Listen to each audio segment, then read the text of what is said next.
दोस्तों, आज मैं आपको अपनी कहानी सुनाने जा रहा हूँ।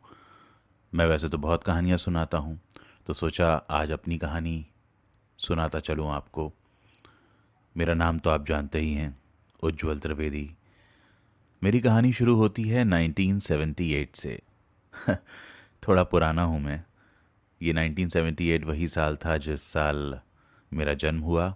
22 जनवरी 1978, मध्य प्रदेश का एक शहर, इंदौर।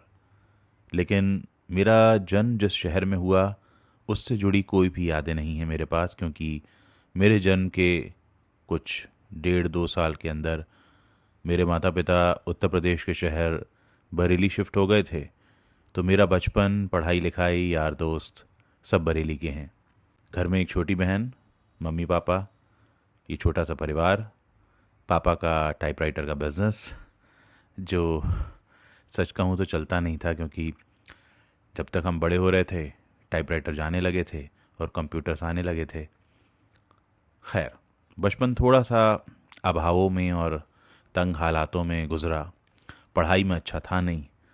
मेरी छोटी बहन बहुत अच्छी थी पढ़ाई में, और वो अभी भी अच्छी है काफ़ी। तो उसको साइंस, मैथ्स, फिज़िक्स इसका शौक़ था, और मुझे असल में पढ़ाई का बिल्कुल शौक़ नहीं था। मैं बहुत छोटेपन से ही ओशो को सुनने लगा था। उस दौरान मैं जब अपने आप से पूछता कि मुझे क्या करना है, तो मेरा मन बस लिखने में लगता था। बहुत छोटेपन से मैंने लिखना शुरू कर दिया था। अलग अलग सोशल इश्यूज़ पे लिखना, कविताएं लिखना, और मुझे लगता था कि शायद मैं लिख कर ही कुछ कर सकता हूँ। किसी तरह पढ़ाई लिखाई पूरी हुई। 12th तक तो मेरे पास साइंस रहा। गणित में बहुत कमज़ोर था, तो गणित मैंने सिर्फ मैथ्स जिसको कहते हैं वो 10th तक पढ़ा, और फिर 11th-12th में बायोलॉजी। और 12th के बाद तो मैंने कहा भाई मुझसे अब साइंस साइड संभलेगा नहीं, मुझे आर्ट्स लेना होगा। यूपी के घरों में होता है, लड़का है तो साइंस या कॉमर्स लेगा। आर्ट्स तो लड़कियों वाला सब्जेक्ट माना जाता है, लेकिन मैंने कहा भाई मैं साइंस को नहीं संभाल सकता या शायद साइंस मुझे नहीं संभाल सकती। तो बैचलर ऑफ आर्ट्स किया 1998 में। 20 साल की उम्र हो गई थी। इस दौरान कुछ अखबारों में लिखने लगा था, और बस ऐसे ही हाथ पैर मार रहा था कि क्या करना चाहिए। उसी दौरान 99 में, इनफैक्ट 98 दिसंबर में, मेरे जीवन की सबसे बड़ी घटना घटी, और मेरी मम्मी का स्वर्गवास हो गया। इतने साल हो गए अभी तक यकीन नहीं आता। और उनको बीमारी थी, वो हाई ब्लड प्रेशर और किडनी की वजह से बीमार थी। उनका जब देहांत हुआ उससे 5 साल पहले से वो बेड रिडन थी। तो 20 साल की उम्र, मम्मी जा चुकी थी, और मुझे अपने करियर के बारे में भी सोचना था। तो मैं दिल्ली चला आया। दिल्ली में एक छोटा सा कोर्स किया जर्नलिज़्म का, और उस दौरान मुझे जी न्यूज़ में इंटर्नशिप करने का मौका मिल गया। 1999 की बात है ये, जुलाई की। और उस इंटर्नशिप में मैंने बहुत कुछ सीखा। उस वक्त न्यूज़ के बारे में ज़्यादा लोग जानते नहीं थे। इनफैक्ट मुझे घर पर भी काफ़ी विरोध झेलना पड़ा था जब मैंने कहा कि मैं पत्रकार बनना चाहता हूँ, क्योंकि पत्रकारों को बहुत कम तनख्वाह मिलती है, ऐसा ही कहा जाता था। और उन दिनों अखबार के जो पत्रकार हुआ करते थे उनकी कुछ खास सैलरी होती नहीं थी। खैर, मुझे कुछ आता नहीं था, तो मैंने ये टेलीविज़न जर्नलिज़्म का छोटा सा कोर्स किया, और उसके बाद मैं इंटर्नशिप करने जी न्यूज़ गया। वहाँ बहुत कुछ सीखा, और उसके बाद 99 का पूरा साल बस यूं ही गुजर गया, और नौकरी कहीं मिली नहीं। मैं वापस आ गया 99 के दिसंबर में, और मैं सोच रहा था कि मुझे क्या करना चाहिए। और तभी मुझे लगा कि हाँ, शायद मैं बॉम्बे जा सकता हूँ। बॉम्बे जाना है, लेकिन बॉम्बे जाने के लिए कोई सहारा चाहिए था। तो खैर, कुछ जोड़ जुगाड़ भिड़ाया, मुंबई आ गए। यहाँ एक गुरुजी फिल्म्स नाम की कंपनी हुआ करती थी। वहाँ टीवी शो बनता था, अपराजिता, अर्धांगिनी, दूरदर्शन पर आते थे। वहाँ काम मिल गया असिस्टेंट डायरेक्टर का। उस दौरान काफ़ी कुछ सीखने को मिला, लेकिन वहाँ 7-8 महीने बाद वहाँ से मन भर गया, और लगा कि जो करने आए थे वो नहीं कर पा रहे हैं। उसी दौरान एक लोकल केबल चैनल में काम करने का मौका मिला। कह सकते हैं कि मुंबई में वो पहली नौकरी थी। लोकल केबल चैनल में काम करना नाइट शिफ्ट में डाल दिया गया था और ज़िम्मेदारी होती थी कि आपको बुलेटिन निकालना है, खबरें लिखनी हैं, रिपोर्टर्स जो लेकर आए हैं उनको अच्छी भाषा में लिखना है, आवाज़ ठीक ठाक थी तो वॉइस ओवर करना है, शक्ल फिर ठीक ठाक लगने लगी लोगों को तो लोगों ने कहा एंकरिंग भी कर लो। तो वो 2 साल कुछ ऐसे ही कट गए। साल 2002 आ गया। इन 2 सालों के दौरान काफ़ी स्ट्रगल रहा क्योंकि सैलरी बहुत कम थी, मात्र 4,500 रुपये, जिसमें से 250 रुपये भी कट जाते थे तो 4,250 रुपये मिलते थे। अब उसी में मुंबई में रहना खाना सब करना। उस ज़माने में मैं माटुंगा में रहा करता था, मुझे याद है, और एक स्टोर रूम में जगह थी, वहाँ पर मैं चटाई बिछाकर सोता था और वहाँ 800 रुपये देता था मैं। तो कुछ ऐसे ही चल रहा था तंगहाली में ज़िंदगी और कोशिश कर रहा था कि मैं कब इन हालातों से निकल पाऊँगा। उस दौरान क्योंकि मैं नाइट शिफ्ट में था परमानेंटली तो दिन खाली होता था, तो दिन में भी कुछ मैगज़ीन्स वगैरह में जाकर लिखना शुरू किया। एक फिल्म सिटी नाम से मैगज़ीन आती थी, वहाँ उसके दफ्तर में जाकर लिखता था मैं कुछ फिल्मी कहानियाँ। होते होते 2002 का साल भी कटने लगा और 2002 का साल जाते जाते मेरी किस्मत थोड़ी सी खुली और मुझे मौका मिल गया जी न्यूज़ में काम करने का।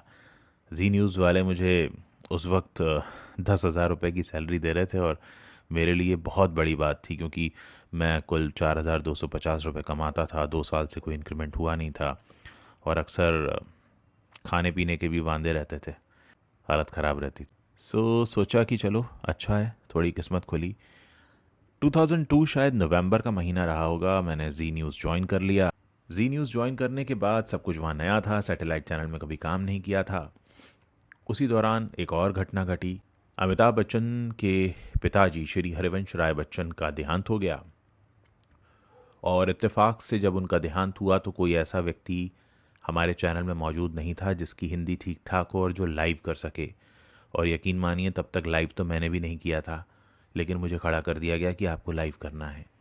मैंने अपने स्कूली दिनों में हरिवंश राय बच्चन साहब की कुछ कविताएं पढ़ी थीं, मैंने वही निकाली और उनके देहावसान वाले दिन उन्हीं कविताओं को पढ़ना शुरू किया नेशनल टेलीविज़न पर और लोगों को बहुत पसंद आया।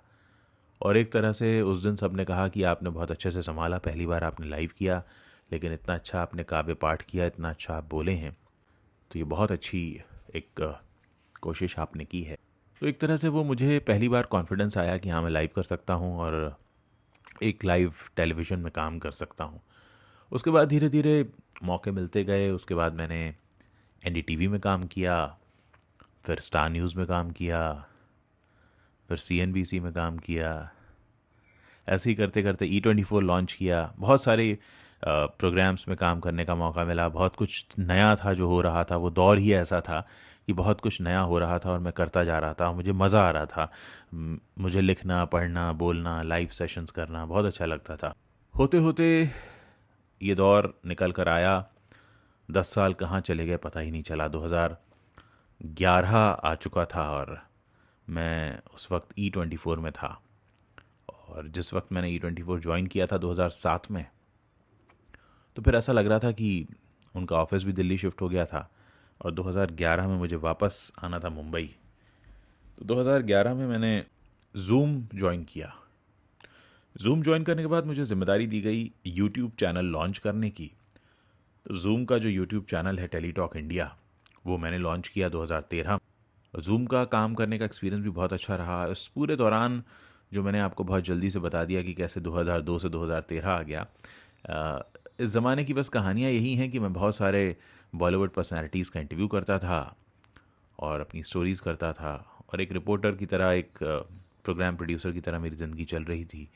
और यही करते करते बस फिर रेडियो में भी आने का मौका मिला जूम के बाद। कुछ समय मैंने बिग एफएम में काम किया।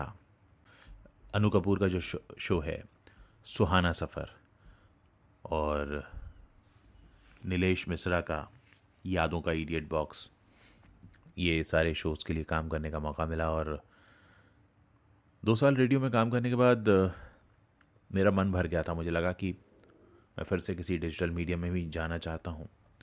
डिजिटल मीडियम में फिर मेरी एक नई शुरुआत हुई अली बाबा के साथ, यूसी ब्राउज़र, चाइनीज़ कंपनी। और यहाँ मुझे मौका मिला कि मैं हेड ऑफ़ एंटरटेनमेंट पार्टनरशिप का मुझे रिस्पॉन्सिबिलिटी दी गई और मैं बहुत सारे मार्केटिंग टाइप्स कर रहा था एंटरटेनमेंट चैनल्स के साथ में, फिल्म प्रोडक्शन हाउसेस के साथ में। इस दौरान इतना हो गया था कि बॉलीवुड में जान पहचान अच्छी हो गई थी, तो इसी तरह की नौकरियां भी मिल रही थी। 2017 में मैंने अली बाबा ज्वाइन किया और फिर आ गया 2020। 2020 वो साल था जिस साल मैंने अपने पिताजी को खो दिया। मेरे पिताजी का स्वर्गवास हो गया और ये बात है 2020 फरवरी की। उसके बाद मार्च में लॉकडाउन हो गया, आप जानते ही हैं, और उसके और 2 महीने बीते होंगे तो अली बाबा का जो यूसी ब्राउज़र का बिज़नेस था वो इंडिया से बंद हो गया और कहा गया कि भाई टाटा बाय बाय, आपकी नौकरी ख़त्म। और जब नौकरी ख़त्म हुई तो सोचा क्या करें, तो सोचा घर पर बंद हैं तो यूट्यूब वीडियो करना शुरू कर देते हैं। तो यूट्यूब वीडियो करना शुरू कर दिए। तो 2020 से तो फिर आप जानते ही हैं, आप लोग सब देख रहे हैं। तो ये कहानी रही है। कहानी संक्षेप में सुनाई है मैंने आपको, बहुत कुछ ऐसा है जो नहीं बताया है। फिर कभी छोटे छोटे किस्से निकाल कर आगे बताता रहूँगा, लेकिन संक्षिप्त में ये कहानी थी। और अगर इस कहानी से जुड़े कोई सवाल हों आपके तो ज़रूर पूछिएगा। कभी क्वेश्चन आंसर सेशन करेंगे तो आपसे बात करेंगे और अपने मुफलिसी के दिनों के बारे में बात करेंगे, अपने कंगाली के दिनों के बारे में बात करेंगे, अपने कुछ ऐसे कड़वे खट्टे मीठे सारे एक्सपीरियंसेस बताएंगे। तो आज इस कहानी के ज़रिए आपने एक ओवरऑल आइडिया आपको लग गया है कि मेरी शुरुआत कहाँ से हुई और कैसे मैं यहाँ तक पहुँचा। बने रहिए, अपना प्यार बनाकर रखिए, आगे भी कुछ अच्छी बातें करने मैं आता रहूँगा। बहुत बहुत शुक्रिया इस कहानी को सुनने के लिए, और फिर कभी जब आपसे मुखातिब होंगे तो इसके बारे में और खुलकर बात करेंगे।